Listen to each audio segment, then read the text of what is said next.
Ia datang dari lini tengah, bergerak senyap tapi memegang kendali. Tanpa banyak gaya, ia mengatur ritme, lalu mengalirkan bola seolah tahu kemana permainan harus dibawa. Di tengah seleksi U20 yang keras, satu sosok ini membuat pelatih mulai berpikir ulang tentang siapa sebenarnya pusat permainan tim. Di tahap seleksi Timnas Indonesia U20, satu nama perlahan mencuri perhatian tanpa perlu banyak sorotan kamera. Lukas tampil menggila di setiap sesi, menunjukkan intensitas yang tidak biasa untuk pemain seusianya. Pergerakannya hidup, bacaannya cepat, dan keberaniannya mengambil keputusan membuat banyak mata tertuju padanya, termasuk Nova Arianto yang dikenal detail dalam menilai pemain. Bagi Nova, seleksi bukan hanya soal teknik, tetapi tentang siapa yang mampu membawa identitas baru ke dalam tim. Lukas hadir dengan aura berbeda, bukan hanya sebagai pemain yang patuh instruksi, melainkan sebagai sosok yang aktif berpikir di lapangan. Ia tidak menunggu bola, ia mencari ruang dan menciptakan solusi. Setiap sentuhan Lukas terasa punya tujuan. Ia tidak sekadar mengamankan bola, tetapi selalu mencoba memajukan permainan.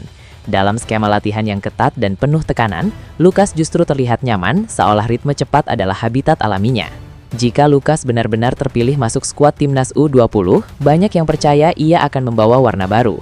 Bukan warna yang mencolok secara berlebihan, tetapi warna yang membuat permainan tim terasa lebih hidup dan terstruktur. Ia seperti penghubung yang mampu menyatukan lini belakang dan depan. Nama Lukas Rafaeli sendiri bukan nama asing di lingkaran sepak bola usia muda Indonesia. Ia adalah pemain diaspora yang lahir di California, Amerika Serikat, namun memiliki darah Indonesia yang kental dari kedua orang tuanya. Ikatan emosional dengan Indonesia bukan sekadar status, tetapi sudah lama tumbuh dalam perjalanan kariernya. Ibunya berasal dari Bandung, sementara ayahnya dari Solo, dua kota yang memiliki sejarah sepak bola kuat. Latar belakang ini membentuk Lukas sebagai pemain yang tidak hanya membawa metode luar negeri, tetapi juga memahami karakter sepak bola Indonesia yang mengandalkan keberanian dan determinasi. Secara natural, Lukas berposisi sebagai gelandang bertahan. Namun sejak awal, Nova Arianto melihat fleksibilitasnya sebagai aset besar. Ia pernah dicoba di berbagai posisi dan selalu mampu beradaptasi dengan cepat, sebuah kualitas yang jarang dimiliki pemain muda. Debut Lukas bersama Timnas Indonesia U16 terjadi di Asian Cup U16 tahun 2024. Meski hanya bermain satu babak melawan Filipina, kehadirannya langsung terasa. Ia bermain tenang, tidak panik, dan berani menerima bola di area sempit. Perjalanan Lukas berlanjut ke Timnas U17 di mana tantangan semakin berat. Ia menjadi bagian dari skuad yang tampil di kualifikasi Piala Asia U17 dan Piala Dunia U17 2025. Di level ini, tekanan mental dan ekspektasi publik meningkat tajam. Namun Lukas justru menunjukkan mentalitas pemenang. Ia tidak mudah puas dengan kemenangan besar. Dalam satu laga melawan Kepulauan Mariana Utara U17 yang berakhir dengan skor telak, Lukas secara terbuka menyatakan ketidakpuasan karena merasa tim seharusnya bisa mencetak lebih banyak gol. Pernyataan itu sempat menuai pro dan kontra. Namun bagi pelatih, sikap tersebut mencerminkan standar tinggi yang ia tetapkan untuk dirinya sendiri dan tim. Lukas tidak bermain untuk angka di papan skor, tetapi untuk mencapai performa maksimal. Mentalitas seperti ini sangat relevan dengan kebutuhan Timnas U20. Di level yang lebih tinggi, tim tidak bisa hanya mengandalkan bakat. Dibutuhkan pemain yang lapar, yang selalu merasa ada ruang untuk berkembang.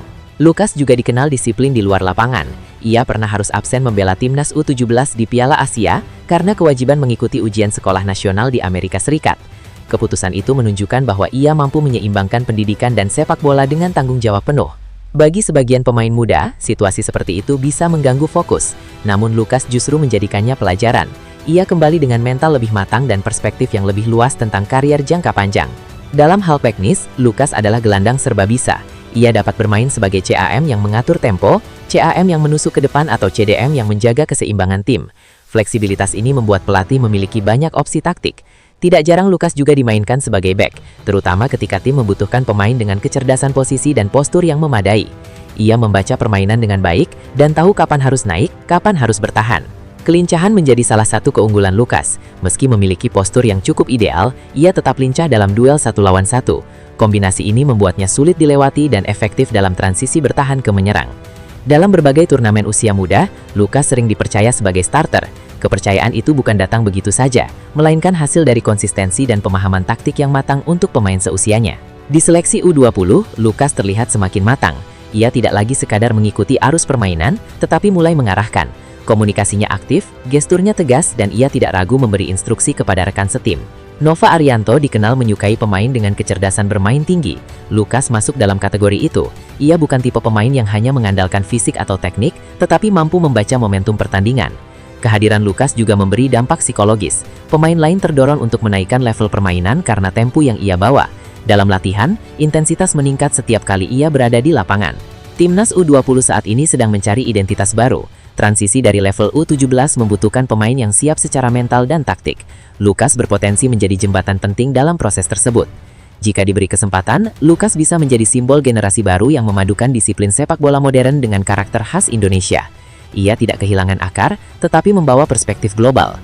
Publik mungkin belum sepenuhnya menyadari potensi besarnya, namun di lingkungan tim, namanya mulai diperbincangkan sebagai salah satu aset masa depan yang serius. Seleksi memang masih panjang dan persaingan sangat ketat.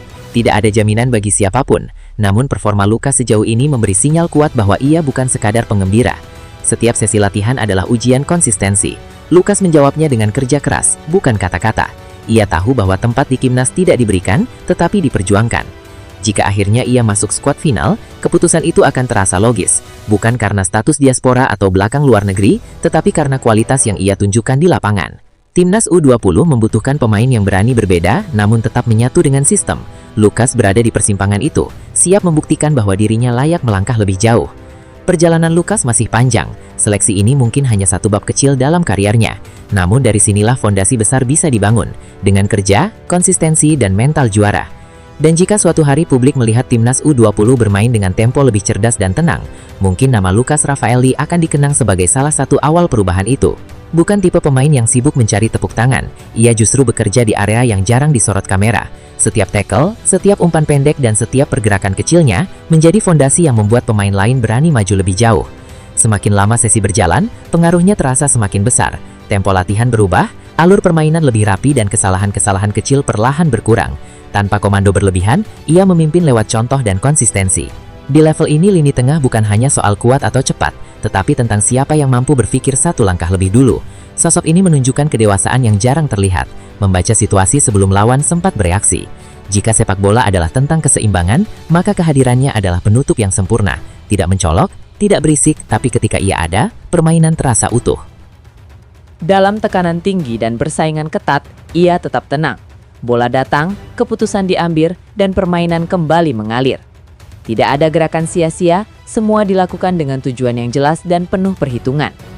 Rekan setim mulai mempercayakan ritme kepadanya. Saat situasi kacau, bola dicari ke tengah, karena di sanalah ada ketenangan yang mampu meredam kepanikan dan mengubahnya menjadi kontrol. Dan di momen seperti inilah, pelatih biasanya menemukan jawabannya. Bukan dari statistik atau sorotan, tetapi dari satu titik di lapangan yang membuat segalanya terasa lebih seimbang dan terkendali.